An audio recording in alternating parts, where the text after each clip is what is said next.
those crazy cassette collectors, completely crackers and confused, or clearly culturally clever. Apparently there's a cassette revival going on, completely contrary to my video listing all the faults of the format. The compact cassette, invented by Philips, was first introduced in 1963, 60 years ago. Pre-recorded music cassettes came out in 1965. Yes, they were fun. All the fun of a domestic reel-to-reel tape recorder, which were popular in their day, and I had one, and music to listen to wherever you like. Yes, these early cassette machines were portable. Tell that to Sony. But then came the Advent 201 in 1971. We can call this a deck, I think, a deck. Dolby Type B noise reduction and compatibility with chromium dioxide tape. Hi-fi in a cassette. Well, hi-fi for 1971, I guess. But we already had hi-fi record players, or turntables if you want to call them that. But hi-fi in the cassette format, well, that wasn't what Philips expected back in 1963. The cassette was meant to be fun. That's all. Not for serious listening. Well, we've come a long way since then. Compact disc in 1982, the iPod in 2001, Spotify in 2006. We can listen to pure, perfect, pristine sound whenever, wherever. But is it fun anymore? The compact disc wasn't fun. It was a great container for music, but compared to a vinyl album, fun was missing. It's where fun goes to die. The biggest lack of fun was, of course, the tiny package with artwork just under 5 inches square. That's about a sixth of the area of an LP sleeve. And of course, some albums had a gatefold sleeve with massive 24 inches by 12 inches artwork inside. OK, so the CD had a booklet and a tray card. Yes, I could read the booklet back in the day, though I'd need my extra strong reading glasses now. But was it fun compared to casually perusing the art and information on the LP sleeve? No fun at all. And how difficult were those booklets to get back in again? So what about the iPod? Was that fun?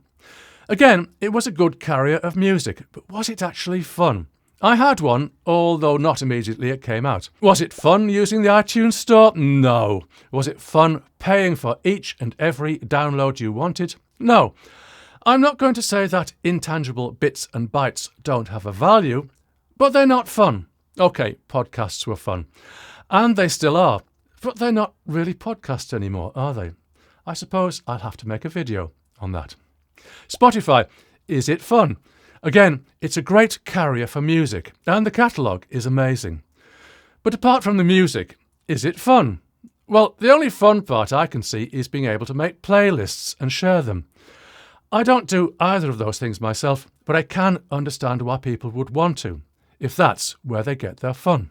So, back to cassettes. The sound quality is normally dreadful, and the cassette format is riddled with problems. The few people who can afford a Nakamichi or equivalent and know how to keep it clean can get good audio from it. But normal people, they think that a cotton bud is something you use to clean out your ears.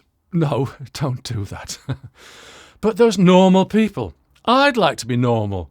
Normal in the sense that I could find the fun in cassettes. But some people really do. The Guardian recently ran a piece titled, "Such a Fun Way to Consume Music. Why Sales of the Obsolete Cassette Are Soaring." I'm not such a fan of the word consume in relation to music, but obsolete is exactly appropriate. But The Guardian has found a selection of normal people to tell us what fun cassettes are. Dan White, for instance, likes it that you can't skip tracks. I sort of get that.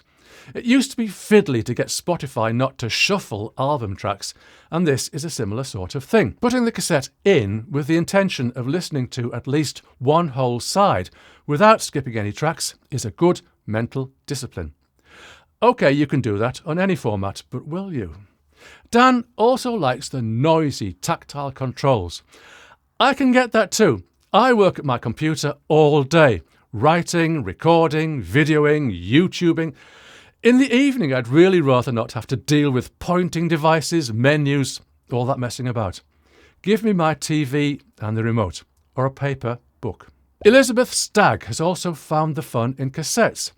She enjoys it that her 12-year-old daughter likes the same music as she did in her youth, playing it on the same format. Each to their own, but if I'd have suggested to my children at that age that they should listen to Pink Floyd, Jethro Tull, Van de Graaff Generator, well, I don't think I'd have got very far with that.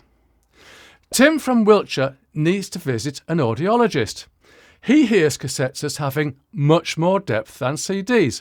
Well, at least he has the good sense to have his Dolby switched in.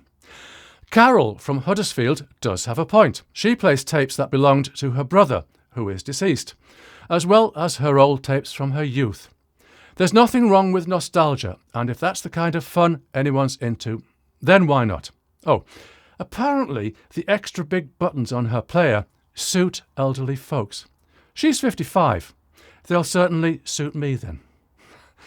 Lastly, we have Charles Daniels, not a million miles away from me in Oxford. He uses cassettes to record jam sessions with his friends. Again, I can see the point in this. It's less fiddly than using a computer, and the fact that tape only runs for so long makes the sessions more focused. Yes, I get that. The sound quality won't be the best, but if it captures musical inspiration, then whatever's good can be worked up and recorded properly. In a jam session, there's nothing like a computer to kill the vibe.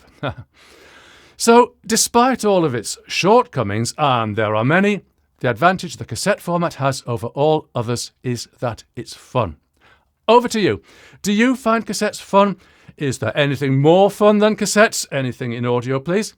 In the comments. See you soon.